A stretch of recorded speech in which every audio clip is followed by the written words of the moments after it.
members, public disagreements, and disappearing acts from obligations to the Wu, the group is still close enough to this day that they can come together and not let their past issues ruin their brotherhood.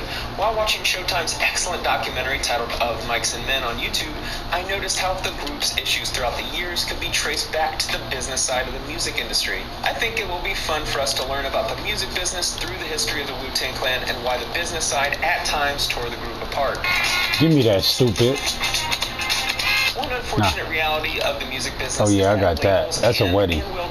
That's a weddie. Stupid. Look at this girl. The Genius dropped his debut album while signed to Cold Chillin' Records, and Prince Rakeem dropped his debut album while signed to Tommy Boy Records. Both were dropped from their labels after those releases. The Genius, Prince Rakeem, and their cousin Russell Jones decided to start their own group and took on the names Jizza, RZA, and ODB. Yo, I see you, whoa. Another 3. Psych, dumbass. Jesus Christ, you're a dummy. In the music industry, RZA was the mastermind of this new group that would become Let me get that. Wu-Tang I'll Clan, take it. grabbing the best lyricists from the I'll step Stapleton back. houses I'll and wet it. Park Hill projects in Staten Game Island, over. You probably want to quit right now. They were family because they grew up together. Creating a record just meant putting their rap battles on an official track. How were they able to fund the creation of the first album? They were given investment money from RZA's brother Mitchell Divine Diggs and his business partner Oliver Power Grant to help kickstart the group. In the documentary, we are told that it's street money. The music business is a business, and almost all businesses need some form of money to start producing, marketing, and selling the product. Like any business, those who infuse the company with startup capital are going to get favorable terms because they're taking on the most risk of anyone.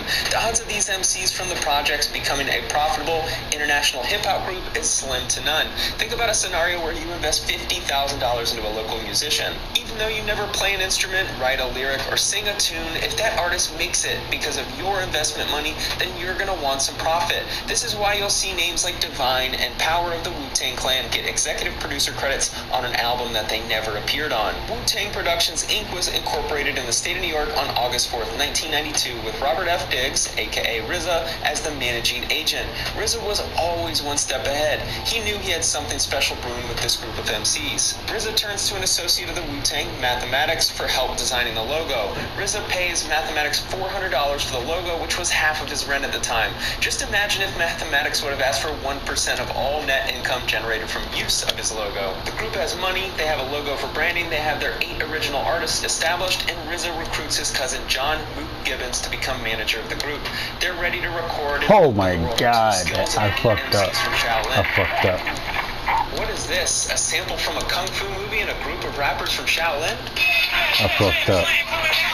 Protect Your Neck was the group's first single and let the world know in 5 minutes that these young rappers from Staten Island were the next big thing in music. While the group was working on recording other songs for their debut album, Mook went around marketing the single to anyone willing to listen.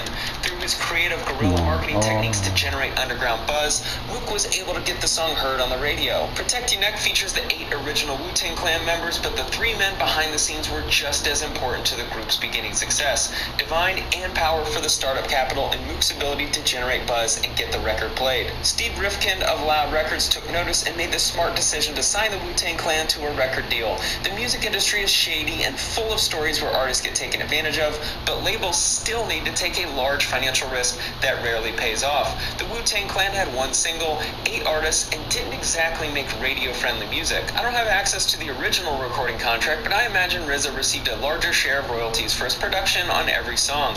My guess is the 8 members combined to earn 15 to 20% royalties. RZA has claimed that all of the artists receive an equal share of the royalties because they are a family, but there were many disputes between a group member and RZA, leading me to believe he kept his production credits. Within 2 years, Enter the Wu-Tang, 36 Chambers had gone platinum, selling over 1 million copies. The reason why artists don't earn as much as you think is that 1 million copies sold means $10 million in revenue for the label.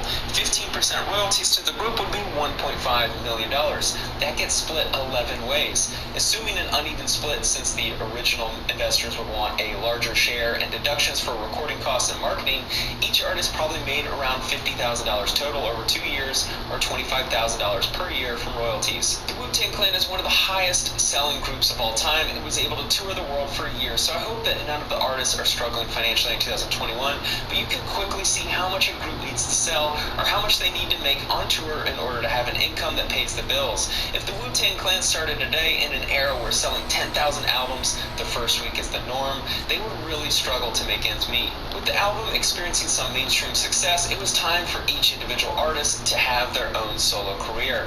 RZA incorporated Wu-Tang Records on March 9, 1995, establishing the company that will own all recordings for the Wu-Tang Clan. What RZA did differently was allow each individual member a chance to sign a solo recording deal with different labels. This allowed each member to pursue their solo careers separate from the group and separate from Loud Records. This also leads to obvious issues. Who gets to release first and enjoy the buzz generated from the Enter the Wu-Tang album? Also, RZA was the main producer on the first few albums released by Wu-Tang members, so it wasn't possible for every member to release a solo project right after the success of Enter the Wu-Tang. You God and Inspectah Deck's first albums were both released in 1999, 6 years after the first Wu album. The year is 1997. By now, Enter the Wu-Tang is certified platinum, selling over 1 million copies. Raekwon, GZA, Ghostface Killah, and ODB have certified gold albums, and Method Man has a certified platinum album. RZA is able to recruit the crew back together again to record the Wu-Tang Forever album. The album opened number 2 on the Billboard 200 chart, selling over 600,000 copies in the first week. The group was now a bona fide super group. Over the next 2 years, Raekwon released another gold album, Method Man another platinum album, Inspectah Deck and You Got released their first solo albums to critical acclaim, and Capadonna went gold. Power started Wu-Wear years earlier, but was now seeing gross sales hit multiple 8 figures per year. He also helped produce the Wu-Tang Shaolin style video game. The brand was everywhere mainstream, and the group even earned a tour with Rage Against the Machine, who was one of the largest rock bands touring at the time. The Wu-Tang Clan at this time was optimizing their brand recognition in every way possible. It's well known that artists now will struggle to make money if they're relying on album sales or streams only. The Wu-Tang Clan provided a pretty good blueprint for someone wanting to monetize the brand in many ways outside of the music. This also marked the peak of the Wu-Tang Clan. By now, multiple members were international stars on their own. Method Man was speaking negatively about Wu-Wear and didn't know there was a Wu-Tang video game until asked in an interview about it. A couple artists were disgruntled that their solo projects dropped years after others. RZA had discontinued producing every track on Wu-Tang members' solo albums while pursuing his own solo career. ODB was facing personal demons and legal problems. Back to the summer of '97 and the tour with Rage Against the Machine. The peak of the invincibility of the group happened as the crew left the Rage tour to fulfill an obligation to perform at the Hot 97 Summer Jam concert.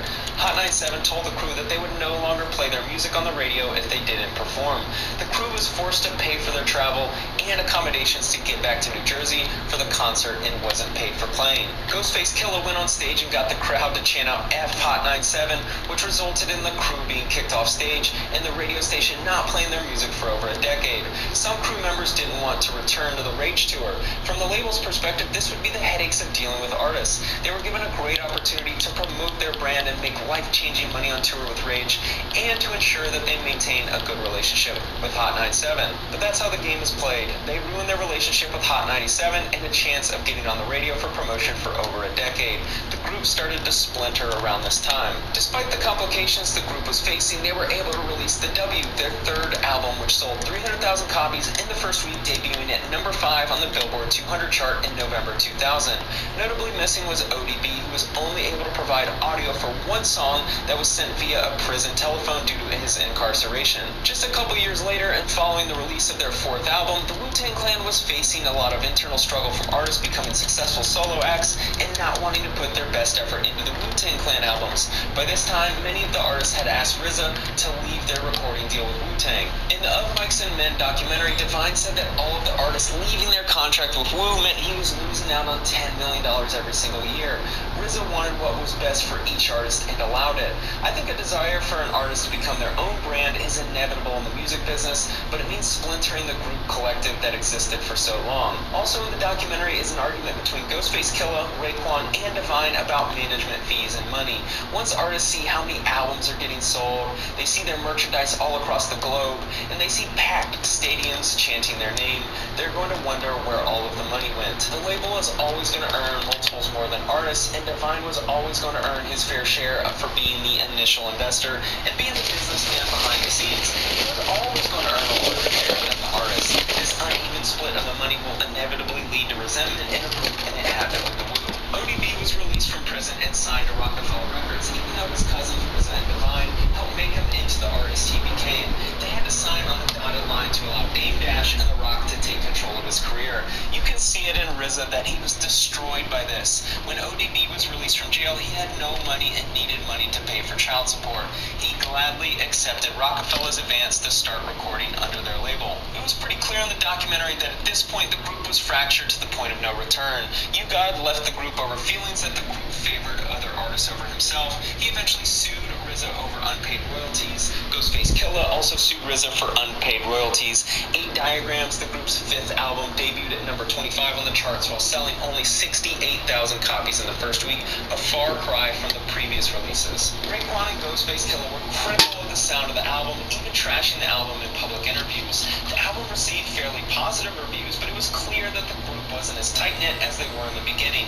Public arguments, lower album sales, and members suing and criticizing each other was a sign that the group was heading for the end. If you spend time analyzing the news stories of the Wu-Tang Clan and watching documentaries, it becomes clear that a lot of the disgruntled nature of the artists as time went on was due to many aspects of the music business. The businessman behind the operation no longer speaks with the members. Why not go though? And what you waiting for? Get out of the hood are no longer on speaking terms with him.